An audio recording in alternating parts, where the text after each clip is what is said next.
जय हिंद दोस्तों। अचानक भारत में बंद हो गया सबसे पॉपुलर मैसेजिंग ऐप टेलीग्राम। जी हाँ, आपने बिल्कुल सही सुना। भारत सरकार के आईटी मंत्रालय ने आगामी 22 जून तक पूरे देश में टेलीग्राम पर बैन लगा दिया है। लेकिन सवाल है, क्यों बैन लगाया?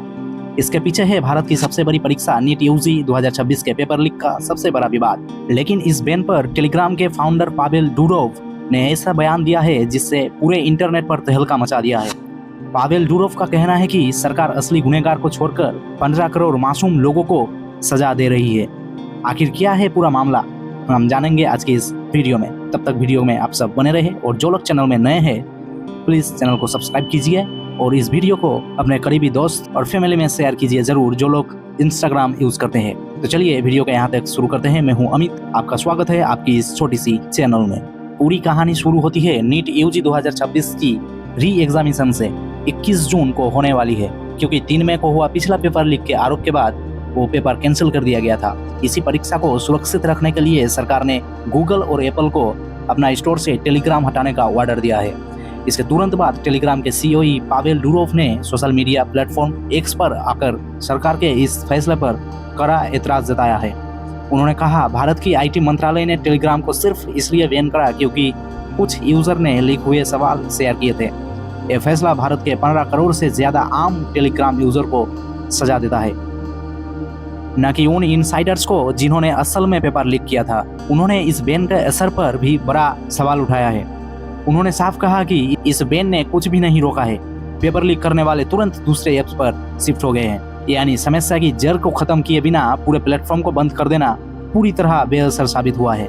अब सवाल यह आता है कि सरकार ने इतना बड़ा कदम क्यों उठाया। इसके जवाब में नेशनल टेस्टिंग एजेंसी यानी एनटीए के डायरेक्टर जनरल अभिषेक सिंह ने एक बहुत ही चौंकाने वाला खुलासा किया है। उन्होंने बताया है कि टेलीग्राम चैनल पर एक बहुत बड़ा धोखाधड़ी और स्कैम का नेटवर्क चल रहा था, जो सीधे मासूम स्टूडेंट्स को निशाना बना रहा था। कुछ फ्रॉड टेलीग्राम चैनल्स री एग्जाम के असली पेपर देने का झूठा दावा करके छात्रों से 14,000 से लेकर 25,000 रुपये और कुछ मामले में तो पूरे 10 लाख रुपये तक की मांग कर रहे थे।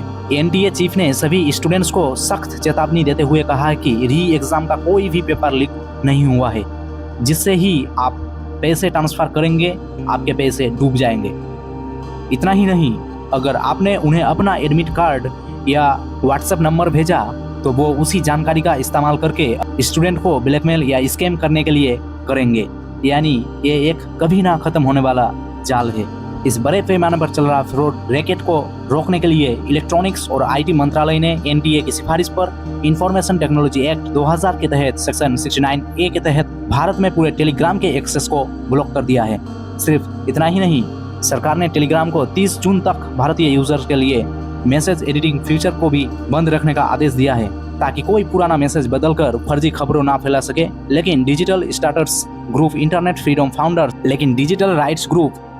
फ्रीडम फाउंडेशन ने सरकार के इस कदम की कड़ी आलोचना की है।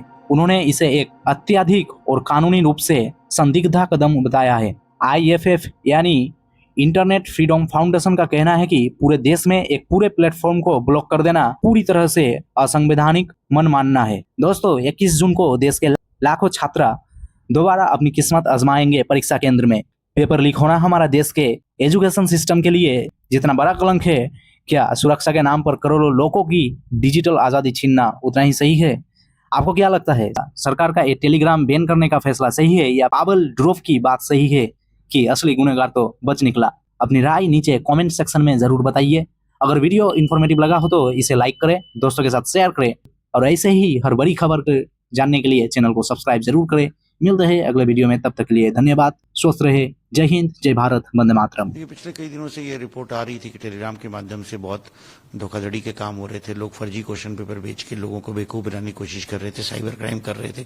कल अहमदाबाद पुलिस ने भी ऐसे ही गिरोह का भंडाफोड़ किया, जिसमें उन्होंने गिरफ्तार किया कि कैसे फर्जी क्वेश्चन पेपर बेचकर टेलीग्राम के माध्यम से लोगों से पैसे वसूल किए जा रहे थे। तो इस क्रम में टेलीग्राम से हमारी लगातार बातचीत चल रही थी कि इसको बंद किया जाए, इस तरह के ग्रुप्स को न बढ़ावा दिया जाए, एक्शन लिया जाए।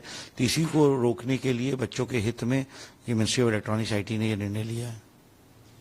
तो इसका मतलब ये हुआ कि जो वास्तव में पेपर लीक की जो समस्या थी उसमें टेलीग्राम जिम्मेदार नहीं है, बल्कि फर्जी प्रश्न पत्र बेचे जाने की अफवाह को देखते हुए। देखिए, पेपर लीक को रोकने के लिए एनटीए ने और सरकार ने सुदृढ़ कदम उठाए हैं हर तरह से।